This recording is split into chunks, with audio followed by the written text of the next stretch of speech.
In diesem Video zeigen wir eine Musterlösung für Aufgabe 3.1 des CAD-Workshops. In dieser Aufgabe sollen wir einen Überrollbügel zeichnen. Die zugehörige technische Zeichnung findet ihr wie immer in der Videobeschreibung.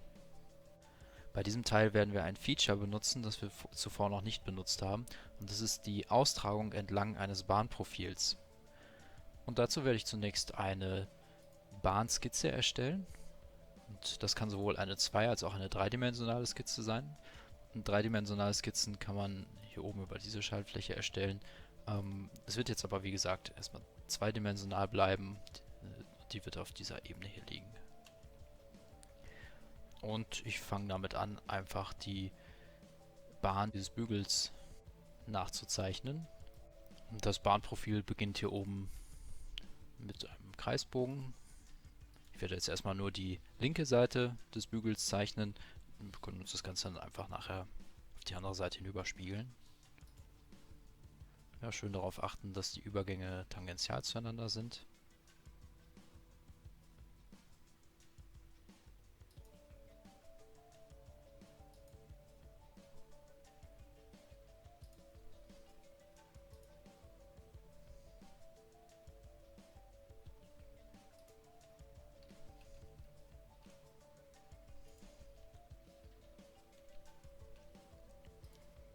Die Verrundungen haben alle denselben Radius.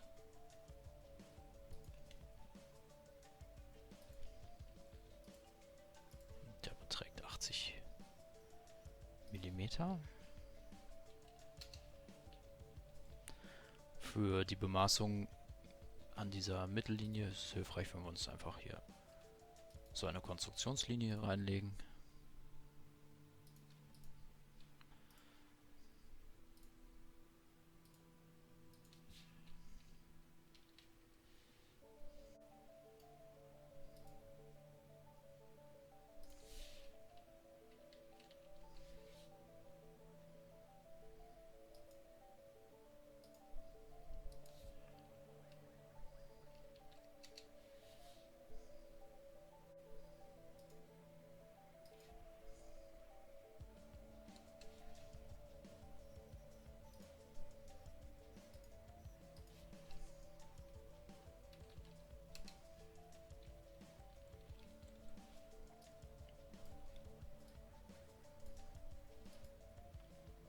Die Länge hier dieses unteren Stücks werde ich noch nicht festlegen.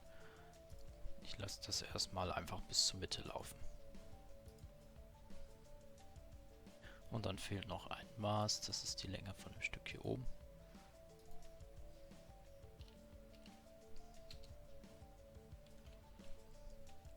Okay. Das hier ist unsere Bahnskizze. Wir brauchen dann noch eine weitere Skizze, die unsere Profilskizze wird. Und die werde ich jetzt mal auf eine Ebene senkrecht zu der Ebene unserer Bahnskizze legen. Unsere Bahnskizze liegt hier auf der Ebene vorne, auf der hier, auf der XY-Ebene. Und ich werde jetzt die Profilskizze auf diese Ebene, die YZ-Ebene, legen. Unser Bahnprofil ist einfach ein Schnitt durch das Rohr. Also zwei Kreise. Dann haben wir den äußeren Durchmesser, aber der beträgt 25 mm. Und das Rohr hat eine Wandstärke von 2,5 mm. Und das ist es auch schon. Und jetzt können wir schon dieses Feature hier benutzen, das heißt Aufsatzbasis ausgetragen. Wir brauchen dafür zwei Skizzen, deswegen werde ich die Skizzen beide hier einmal markieren und dann da drauf klicken. Dann wählt SolidWorks das Ganze schon passend automatisch aus. Und nochmal zur Übersicht hier, wir haben hier einmal unsere Profilskizze. Das ist hier oben, das sind unsere beiden Kreise. Und dann haben wir unsere Bahnskizze, diese hier unten. Man kann es schon in der Vorschau gut sehen. Dort bekommen wir so ein Rohr. Als nächstes werde ich diesen Schnitt hier unten in Angriff nehmen. Und die Herausforderung bei diesem Schnitt liegt darin, dass der in zwei Richtungen gekippt ist. Also wir haben einmal von der XY-Ebene aus gesehen einen 85 Grad Winkel dort und dann von der YZ-Ebene aus gesehen einen 80 Grad Winkel. Und um das jetzt mit einem Schnitt durchführen zu können, brauche ich eine neue Ebene. Wir können ja keine der Basisebenen benutzen, die liegen ja alle nicht in der Richtung, in die wir schneiden möchten. Deswegen möchte ich eine neue Ebene erstellen. Und dafür brauche ich zuerst ein kleines Gerüst. Und dafür werde ich eine 3D-Skizze benutzen. Kann man hier oben erstellen unter Skizze. Und die 3D-Skizze ist im Grunde ähnlich wie eine 2D-Skizze, nur dass sie nicht auf einer Ebene liegt, sondern, wie der Name schon sagt, man jetzt dreidimensional zeichnen kann. Das macht das Ganze mal ein bisschen tricky, weil man beim Zeichnen jetzt natürlich auf einem zweidimensionalen Monitor schaut und aufpassen muss, in welche Richtung die Linie geht, die man gerade so in den Raum legt. Ich werde mir zur Hilfe einmal nochmal unsere Skizze von eben einblenden. Unsere Bahnskizze, diese hier. Und hier auf das Auge klicke, kann ich die wieder sichtbar machen.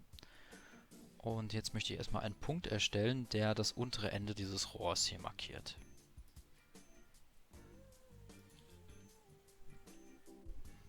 Und ich stelle einmal noch eine Hilfslinie, die hier oben am Ursprung anfängt. Und einfach in X-Richtung geht hier oben. Die brauche ich einfach nur, um hier das Maß anbringen zu können. Von dieser Linie aus können wir dann den Abstand hier einstellen.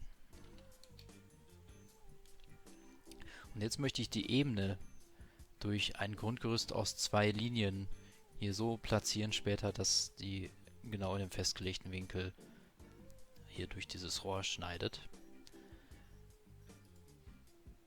Dazu erstelle ich erstmal eine Linie von hier nach hier. Und die andere Linie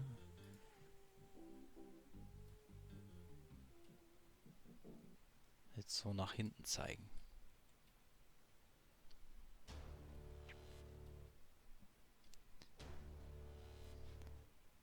Dann können wir hier schon mal die 85 Grad einstellen.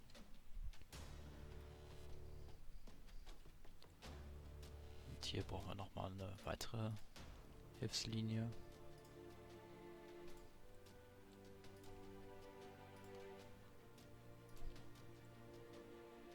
An der wir dann gleich das andere Maß anbringen können.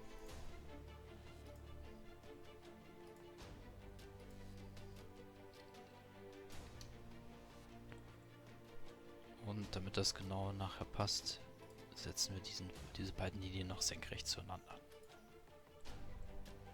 Okay, also diese beiden Linien hier unten definieren wir jetzt, wie unsere Ebene verlaufen soll. Damit das Ganze voll definiert ist, stelle ich die beiden noch gleich lang ein.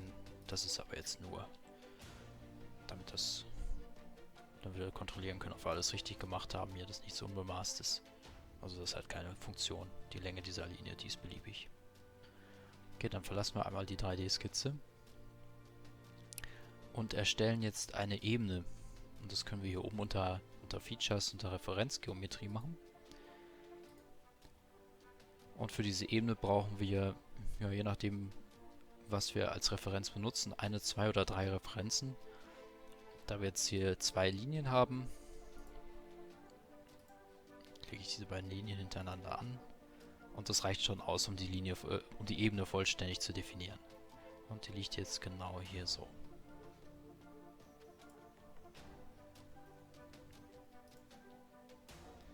Und diese Ebene kann ich jetzt wieder benutzen, um einen linearen Schnitt durchzuführen. Und dafür erstelle ich eine neue 2D-Skizze auf dieser Ebene. Ich richte einmal die Kamera aus mit STRG 8. Und jetzt brauche ich ein Profil oder im Grunde irgendeine beliebige Form, mit der ich sicher sein kann, dass ich alles wegschneide von diesem unteren Rohrstück hier. Ich nehme jetzt einfach mal hier so einen Kreis. Der Vollständigkeit halber machen wir ein Maß dran, aber das kann beliebig sein. Hauptsache es ist groß genug.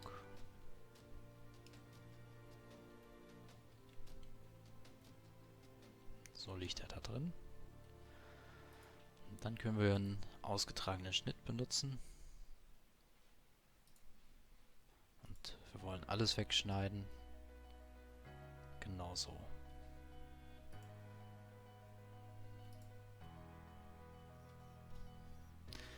So, ich werde jetzt mal ein paar Sachen ausblenden, damit das Ganze ein bisschen übersichtlicher wird.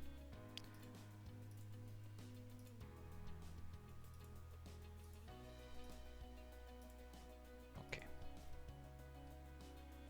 Da ist unser schräger Schnitt, genauso wie er in der Zeichnung definiert ist. Jetzt spiegeln wir diesen halben Bügel einmal auf die andere Seite. Und dafür bietet sich an, eine der Basisebenen zu benutzen. Dadurch, dass wir da oben am Ursprung angefangen haben, liegt hier die Ebene rechts, also die YZ-Ebene genauso, dass wir sie als Spiegelebene benutzen können. Wir benutzen hier oben das Spiegel-Feature. Die Spiegelfläche soll diese Ebene sein.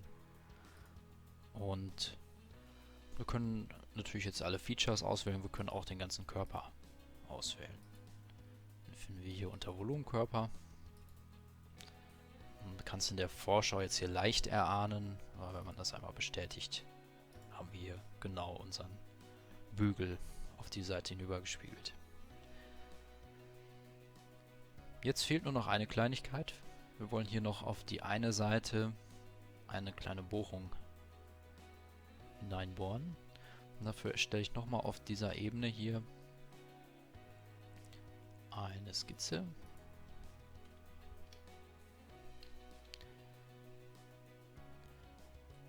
Und ich lasse mir nochmal unsere Bahnskizze von eben wieder einblenden. Dann kann ich die nämlich benutzen, um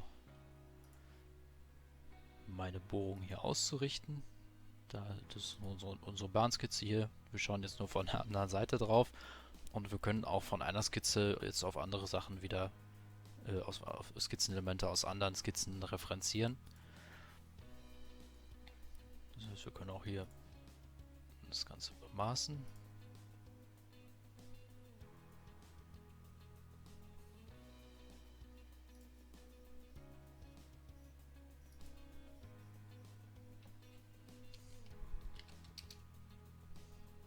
Und dann brauchen wir noch den Durchmesser der Bohrung.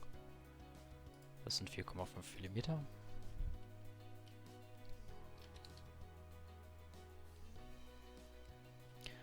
So, die Skizze liegt hier genau zwischen den beiden Bügelseiten. Und damit können wir wieder schneiden.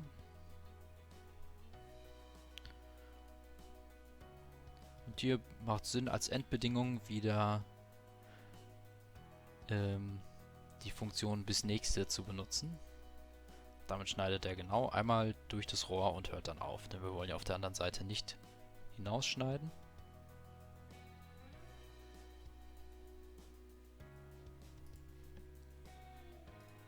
Und damit sind wir fertig.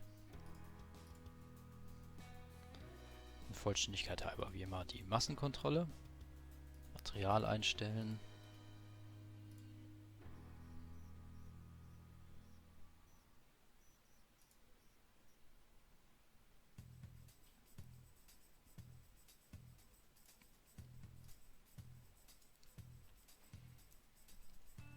Und dann können wir die Masseneigenschaften bestimmen.